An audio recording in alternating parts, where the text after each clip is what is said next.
Hello students, आज हम field से रिलेटेड एक इम्पॉर्टेंट रिजल्ट डिस्कस करेंगे। तो स्टूडेंट, जो हमारी प्रीवियस वीडियो थी उसके अंदर हमने फील्ड से रिलेटेड एक इम्पॉर्टेंट रिजल्ट डिस्कस किया था, जिसमें आपने एक फील्ड को एक इंटीग्रल डोमेन प्रूव करके दिखाया था कि अगर आपके पास कोई फील्ड है तो आप उसे इंटीग्रल डोमेन फॉर्म करके दिखा सकते हैं। अगर कोई फील्ड है तो वो इंटीग्रल डोमेन की सारी कंडीशंस को फुलफिल करके आपने वहाँ पे दिखाया था स्टूडेंट। लेकिन वहाँ पे आपने एक चीज़ और साथ में करी थी कि अगर कोई फील्ड है तो वो इंटीग्रल डोमेन की सभी कंडीशंस को फुलफिल करता है, बट हर एक जो इंटीग्रल डोमेन है वो फील्ड फॉर्म करके नहीं दिखाती है। स्टूडेंट, आपने एग्जांपल दिया था, मैंने वहाँ पे आपको सिखाया था कि अगर आपके पास कोई फील्ड है, सॉरी स्टूडेंट, वहाँ पे आपने बोला था कि अगर आपके पास फील्ड है तो वो इंटीग्रल डोमेन फॉर्म करता है। बट आपने जो रिवर्स एग्जाम्पल किया था उसमें आपने किया था कि अगर आपके पास कोई इंटीग्रल डोमेन है, हर एक जो इंटीग्रल डोमेन है वो फील्ड की कंडीशंस को होल्ड नहीं करती है। तो इसका मतलब स्टूडेंट, अगर हम वहाँ के जो हमने थ्योरम जो एग्जाम्पल किया था कि हर एक इंटीग्रल डोमेन अगर फील्ड फॉर्म नहीं करती है, अगर उसके अंदर हम कोई एक्स्ट्रा कंडीशंस ऐड कर देते हैं, एक्स्ट्रा कुछ कंडीशंस डाल देते हैं इंटीग्रल डोमेन के साथ में, तो वो क्या फॉर्म करके दिखाएगी? फील्ड फॉर्म करके दिखाएगी स्टूडेंट। तो वो जो एक्स्ट्रा कंडीशंस है जिनके ऊपर फील्ड फॉर्म करके दिखाती है कोई इंटीग्रल डोमेन, उन्हें हम यहाँ पे डिस्कस करेंगे स्टूडेंट। तो सबसे पहले तो आपको क्या दे रखा है कि every finite non zero integral domain. तो इंटीग्रल डोमेन तो पहले से था, तब तो आपका फील्ड फॉर्म नहीं करके दिखा रही थी, जो आपने पिछली प्रीवियस वीडियो में एग्जांपल डिस्कस किया था। लेकिन यहाँ पे अगर उसके साथ हम फाइनाइट नॉन जीरो और ऐड कर देते हैं कि अगर कोई इंटीग्रल डोमेन तो है और अगर वो finite non zero integral domain है तो वो फील्ड की कंडीशंस को होल्ड करती है स्टूडेंट। तो आपने क्या सीखा था कि फील्ड को आपने इंटीग्रल डोमेन प्रूव करके दिखाया था, और हर एक इंटीग्रल डोमेन जो थी प्रीवियस वीडियो में आपने सीखा था, फील्ड को इंटीग्रल डोमेन प्रूव करके दिखाया था स्टूडेंट आपने। और अगर आप इंटीग्रल डोमेन एज ए कोई भी ले लेते हैं कि अगर आप ये चाहें कि हर एक इंटीग्रल डोमेन फील्ड फॉर्म करेगी, तो ऐसा वहां पे ट्रू नहीं था। लेकिन अगर इंटीग्रल डोमेन जो है फाइनाइट नॉन जीरो हो जाती है साथ में, तो वो आपकी फील्ड की कंडीशंस को होल्ड करके दिखाएगी स्टूडेंट। तो वही जो कंडीशंस है, अब यहाँ पे हम उनके साथ इस जो इंटीग्रल डोमेन हम लेके चलेंगे, उनको हम इंटीग्रल डोमेन हम लेके चलेंगे, उसके साथ जो एक्स्ट्रा कंडीशंस रखेंगे उसको फाइनाइट नॉन जीरो लेके चलेंगे, तो आप प्रूव करके दिखाएंगे इस वीडियो में कि वो फील्ड की कंडीशंस को होल्ड करेगी स्टूडेंट। तो आज की वीडियो में मैं यही काम करके दिखाना है स्टूडेंट।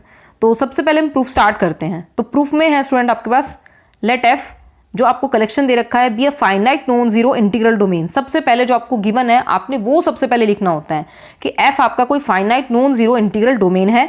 अगर फाइनाइट है तो उसके पास सच दैट आप लिख सकते हो A1 A2 AN element exist करेंगे। जो आप एफ इंटीग्रल डोमेन लेके चल रहे हो, finite non zero integral domain लेके चल रहे हो, उसके अंदर आपके n एलिमेंट्स यहाँ पे एग्जिस्ट करते हैं स्टूडेंट। तो अब हम आगे और डिस्कस कर लेते हैं कि अगर आपके पास फाइनाइट इंटीग्रल डोमेन है तो कौन सी कंडीशंस आपकी यहाँ पे फुलफिल होती हैं। कि एफ सबसे पहले तो आपका कॉम्यूटेटिव रिंग है, क्योंकि इंटीग्रल डोमेन है, विदाउट जीरो डिवाइजर प्रॉपर्टी रखता है। तो यहाँ तक आपने क्या डिस्कस किया स्टूडेंट? जो आपको गिवन है, मतलब आपको इंटीग्रल डोमेन पता है तो आपको क्लियर होगा कि एफ अगर इंटीग्रल डोमेन है तो वो कॉम्यूटेटिव रिंग है फर्स्टली तो, और सेकंड वो विदाउट जीरो डिवाइजर प्रॉपर्टी को होल्ड करता है। अब आप उसे फील्ड प्रूव कराना चाहते हैं, we want to prove that, जो आपको करना है दैट कि आप क्या प्रूव करना चाहते हैं कि एफ जो कलेक्शन ऑफ फील्ड फॉर्म करे सच दैट एफ के पास एक तो क्या होना चाहिए, is a ring with unity, multiplicative identity exist करे, and every non zero elements of F has a multiplicative inverse. कोई भी आपका रिंग है, कॉम्यूटेटिव रिंग है और विदाउट जीरो डिवाइजर प्रॉपर्टी रख रही है, लेकिन फील्ड अगर आप उसको कंडीशंस को होल्ड करना चाहते हैं, फील्ड की कंडीशंस को, तो आपको दिखाना होगा कि इस एफ कलेक्शन के अंदर मल्टीप्लिकेटिव आइडेंटिटी है, हर एक, और दूसरा हर एक जो नॉन जीरो एलिमेंट है उसका मल्टीप्लिकेटिव इनवर्स एग्जिस्ट करता है एफ के अंदर ही। तो स्टूडेंट ये सब काम अगर आप और कर देंगे, क्योंकि commutative ring without zero divisor property तो इंटीग्रल डोमेन की वजह से मिलती है आपको दो एक्स्ट्रा कंडीशंस फील्ड फॉर्म करने के लिए क्या चाहिए कि कॉम्यूटेटिव रिंग तो पहले से हो गया, दूसरा क्या चाहिए आपको, मल्टीप्लिकेटिव आइडेंटिटी चाहिए, यूनिटी एलिमेंट चाहिए, एंड देन मल्टीप्लिकेटिव इनवर्स चाहिए हर एक नॉन जीरो एलिमेंट का।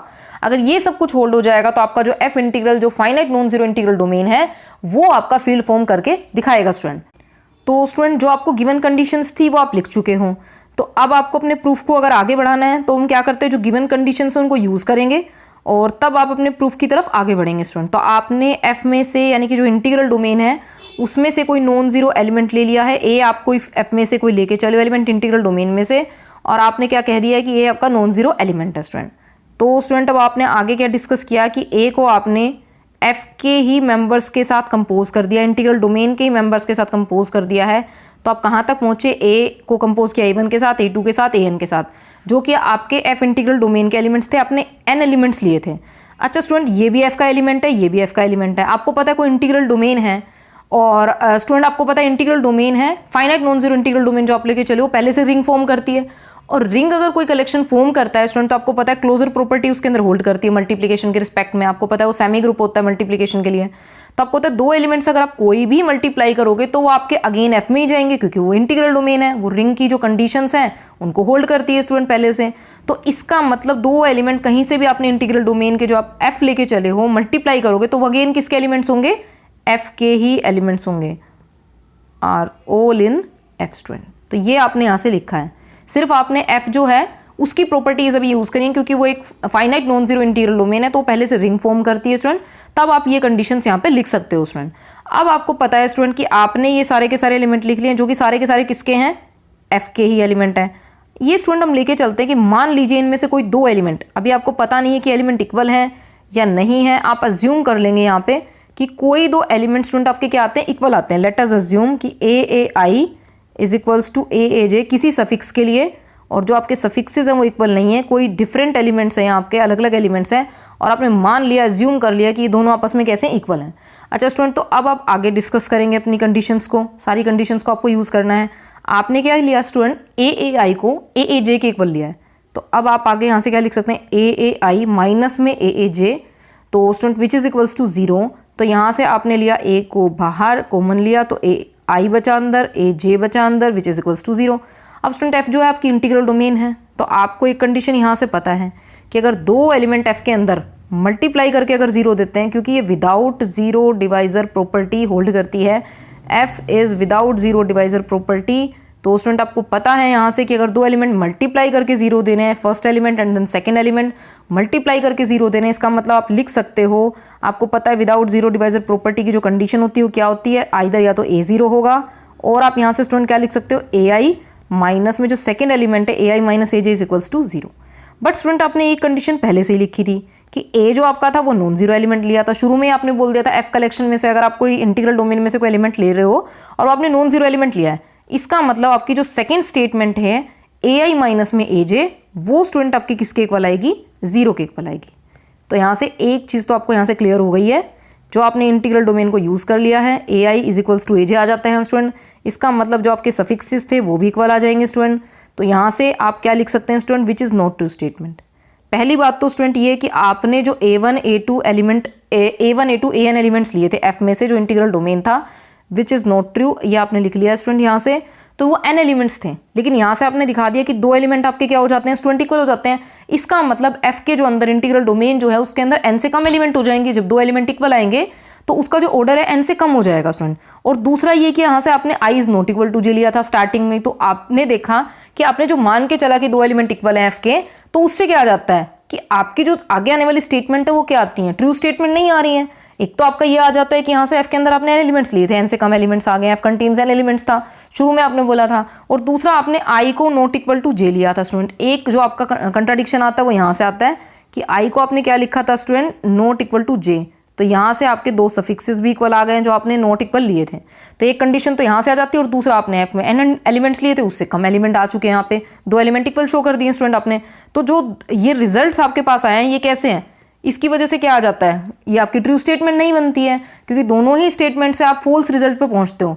तो इसका मतलब ये जो आप मान के चले थे ये ट्रू नहीं है। तो यहाँ से स्टूडेंट आप लिख सकते हो कि आपने जो माना था कि दो एलिमेंट को इक्वल हो सकते हैं वो आपका फॉल्स हो चुका है, क्योंकि उससे जो आपके रिजल्ट्स निकलते हैं वो सारे आपके गलत रिजल्ट निकल रहे हैं।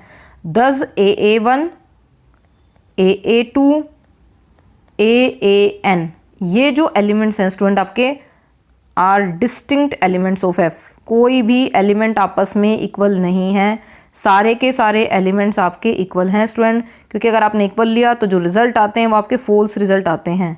तो जो आपने माना था वो फिर गलत हो जाता है कि अगर आप दो एलिमेंट इक्वल लेके चलते हो। तो आपने लिख दिया स्टूडेंट कि सारे के सारे एलिमेंट्स कैसे डिस्टिंक्ट एलिमेंट्स हैं स्टूडेंट एफ के।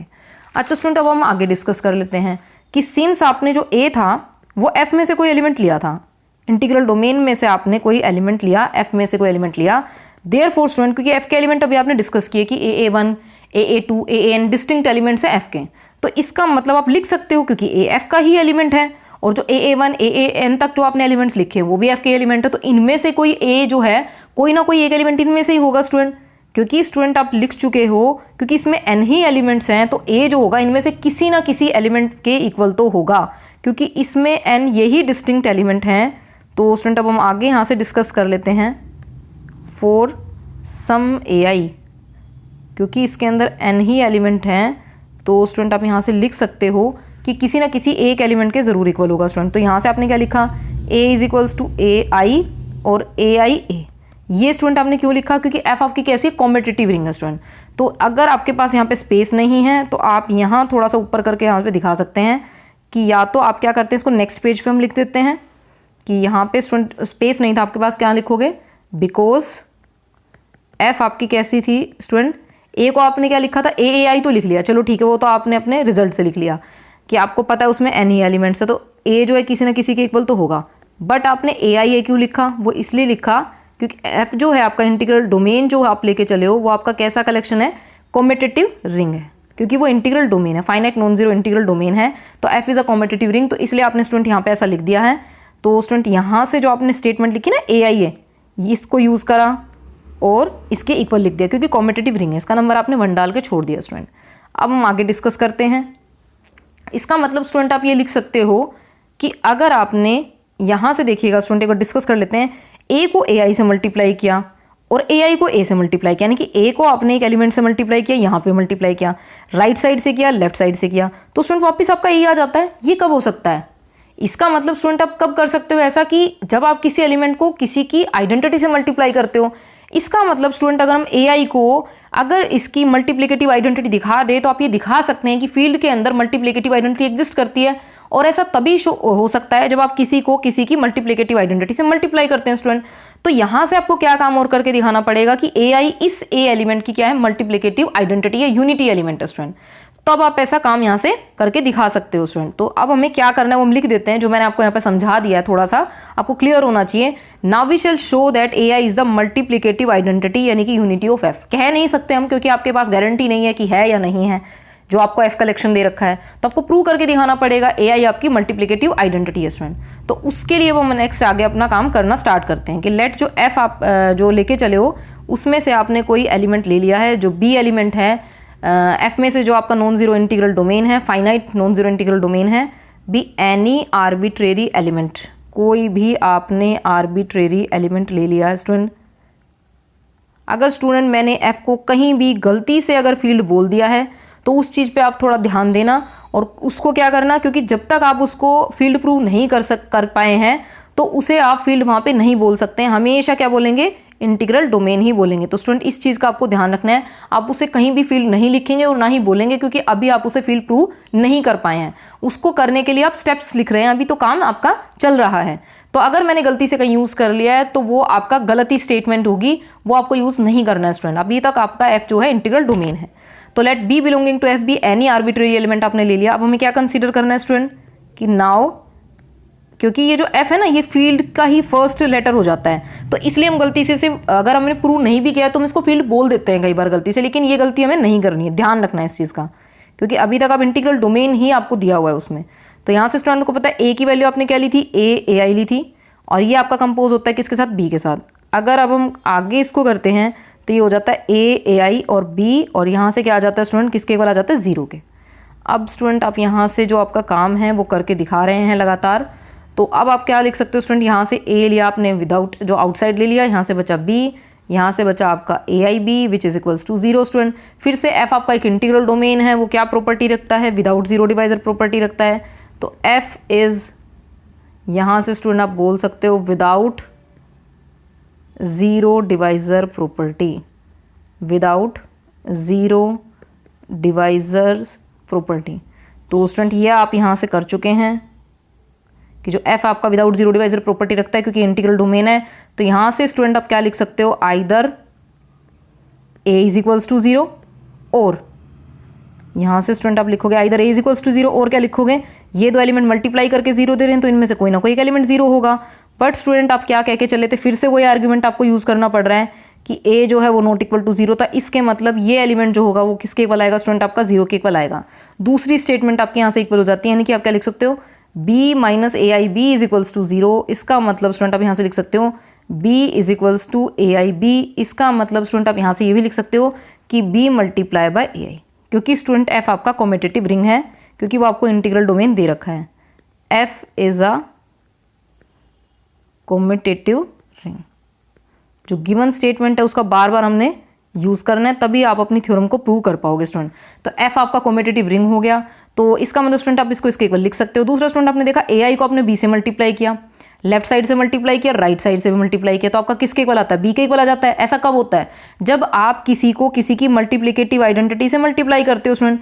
तो ये जो चीज़ मैंने आपको समझाई थी कि ए अगर ए आई से मल्टीप्लाई होता है, या फिर ए आई ए से मल्टीप्लाई हो रहा है, ए आई से हो रहा है, ए आई ए से हो रहा है, और आपका आंसर क्या आ रहा था? ए आ रहा था। और ये हम प्रूव करना चाह रहे थे। वैसे हमें वहाँ पे इसलिए मैंने आपको समझाया था कि ऐसा कब होता है, जब कोई एलिमेंट किसी की मल्टीप्लिकेटिव आइडेंटिटी से अपनी ही मल्टीप्लिकेटिव आइडेंटिटी से, सॉरी स्टूडेंट, अगर कोई एलिमेंट अपनी मल्टीप्लिकेटिव आइडेंटिटी से जो आपके एफ कलेक्शन की या कोई भी कलेक्शन आपको दे रखा है जिससे आपका एलिमेंट बिलोंग कर रहा है, और वहाँ अगर आप उसको उसकी मल्टीप्लिकेटिव आइडेंटिटी से मल्टीप्लाई करते हो उस कलेक्शन की, तो वो किसके इक्वल आता है? अपने ही इक्वल आ जाता है स्टूडेंट। ये चीज़ ध्यान रखनी है कि जो आपका कलेक्शन है एफ दे रखा है, कहीं हमने जो पिछली प्रीवियस वीडियोस थी वहाँ पे ग्रुप्स के बारे में पढ़ा था, तो वहाँ पे ग्रुप की आइडेंटिटी मल्टीप्लाई होती थी। यहाँ पे एफ जो आपका कलेक्शन इंटीग्रल डोमेन है, जहाँ आप मल्टीप्लिकेटिव आइडेंटिटी शो कर रहे हो, तो ए जो है उसकी मल्टीप्लिकेटिव जो आइडेंटिटी है जो आपको कलेक्शन दे रखा है उससे मल्टीप्लाई होकर क्या देता है? ए के ही इक्वल देता है स्टूडेंट। तो इसका मतलब जो चीज़ मैंने वहाँ पे आपको समझाई थी कि ए आई क्या होना चाहिए इस हिसाब से? Multiplicative identity. तो बिना प्रूव करे हम नहीं बोल सकते, लेकिन अब हमने इसको प्रूव कर दिया है। A i is the multiplicative identity. Multiplicative identity, यही स्टूडेंट आप प्रूव करना चाहते थे। जो स्टेटमेंट आपने लिखी थी, जो मैंने आपको वहाँ पे समझाई थी, तो यही स्टूडेंट आप यहाँ से प्रूव करना चाहते थे कि ए आई जो है आपकी मल्टीप्लिकेटिव आइडेंटिटी है। अच्छा स्टूडेंट, एक चीज़ तो आपकी प्रूव हो चुकी है कि एफ कलेक्शन के अंदर आपने यूनिटी एलिमेंट तो दिखा दिया है, मतलब मल्टीप्लिकेटिव आइडेंटिटी दिखा दिया है। इसका मतलब स्टूडेंट आप क्या लिख सकते हो? ये जो ए आई हमने एलिमेंट लिया था, इसको हम क्या लिख सकते हैं? 1 लिख सकते हैं। देन आप क्या लिख सकते हो स्टूडेंट? क्योंकि ए आई सारे के सारे किसको बिलोंग करते हैं? एफ को ही, जो इंटीग्रल डोमेन है, तो 1 किसको बिलोंग करेगा स्टूडेंट? एफ को ही बिलोंग करेगा। एंड सो आप यहाँ से क्या कह सकते हो student? And so F is a ring. Ring तो ये पहले से फॉर्म करता है क्योंकि इंटीग्रल डोमेन है। F is a ring. अब एक काम यहाँ से आपका शो हो चुका है, जो आपने बोला था कि एफ जो है आपका रिंग है, कैसा है? विद यूनिटी रिंग है। तो स्टूडेंट ये आपको यहाँ से लिख के बताना है। तो स्टूडेंट ये मैंने लिख दिया। अब देखिएगा, ए आई मैंने अगर 1 के इक्वल लिखा है स्टूडेंट, तो ये कोई गलत स्टेटमेंट नहीं है, क्योंकि अगर आप यहाँ पे ए आई बी को अगर 1 से मल्टीप्लाई करते हैं, या बी आई को राइट साइड से 1 से मल्टीप्लाई करते हैं, चाहे लेफ्ट साइड से, तभी आपका बी आता है। तो अगर आप ए आई को 1 लेके चलते हो तो आपने कोई गलत स्टेटमेंट नहीं लिखी है, क्योंकि 1 आपकी इस प्रॉपर्टी को होल्ड करता है, जो आपने ए के लिए भी प्रीवियस शीट्स पे लिखी थी। तो 1 जो है इस प्रॉपर्टी को होल्ड करता है, तो इसलिए हम ए आई को 1 लिख सकते हैं। और सारे के सारे ए आई क्योंकि एफ में इंटीग्रल डोमेन में है, तो ये 1 भी एफ में होगा। इसका मतलब एफ जो है आपका रिंग विद यूनिटी होगा स्टूडेंट, क्योंकि एफ जो है आपका कैसा है, जिसमें आपके A1 AA1 AA2 AAN ये n डिस्टिंक्ट एलिमेंट्स थे। तो स्टूडेंट 1 किसी ना किसी ए आर के इक्वल होगा, और इसको आप क्या लिख सकते हो? ए आर ए लिख सकते हो स्टूडेंट।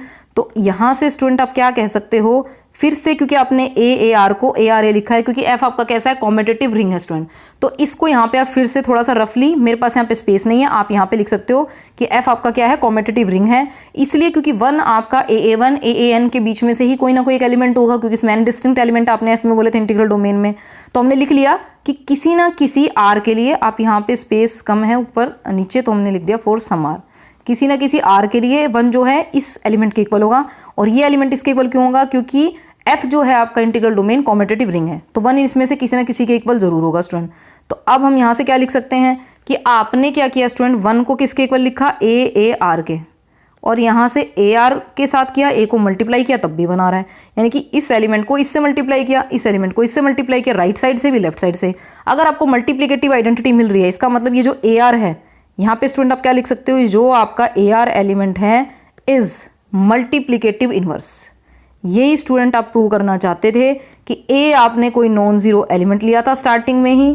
तो यहाँ से स्टूडेंट आप क्या लिख सकते हो कि ए जो आपने नॉन जीरो एलिमेंट लिया था, वो अब आपने क्या प्रूव करके दिखा दिया कि उसका इन्वर्स एग्जिस्ट करता है स्टूडेंट।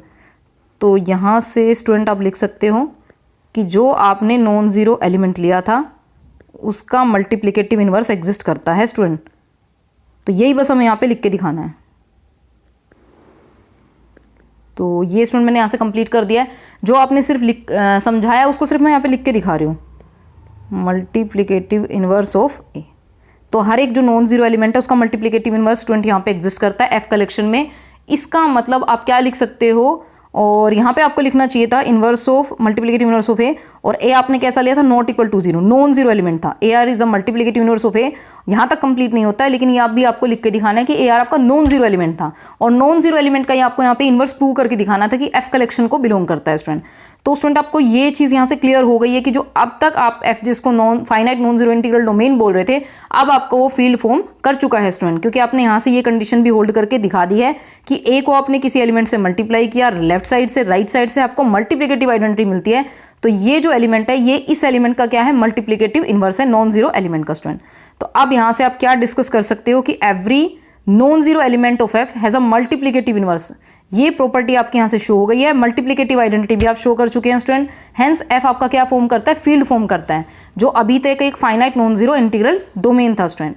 तो स्टूडेंट आपने देखा जैसे ही आपने इंटीग्रल डोमेन के साथ एक्स्ट्रा कंडीशन डाली कि उसको आप finite non zero integral domain लेके चलते हैं, किसी इंटीग्रल डोमेन को अगर फाइनाइट नॉन जीरो भी ले लेते हैं तो आपका क्या कलेक्शन फॉर्म करके दिखाती है, फील्ड फॉर्म करके दिखाती है स्टूडेंट। तो यहाँ पे स्टूडेंट आपको इस थ्योरम में काफ़ी चीज़ें ध्यान देनी है कि आपने एफ कलेक्शन लिया, उसमें एलिमेंट्स कंसीडर किए, फिर आपने दिखाया कि अगर आप ए से किसी भी एलिमेंट, सभी एलिमेंट्स को कंपोज करते हैं, जो न्यू एलिमेंट्स आते हैं वो भी सारे के सारे डिस्टिंक्ट एलिमेंट हैं। फिर स्टूडेंट आपने अपनी एफ की जो without zero divisor property, competitive ring, ये काफ़ी बार यूज़ करी है।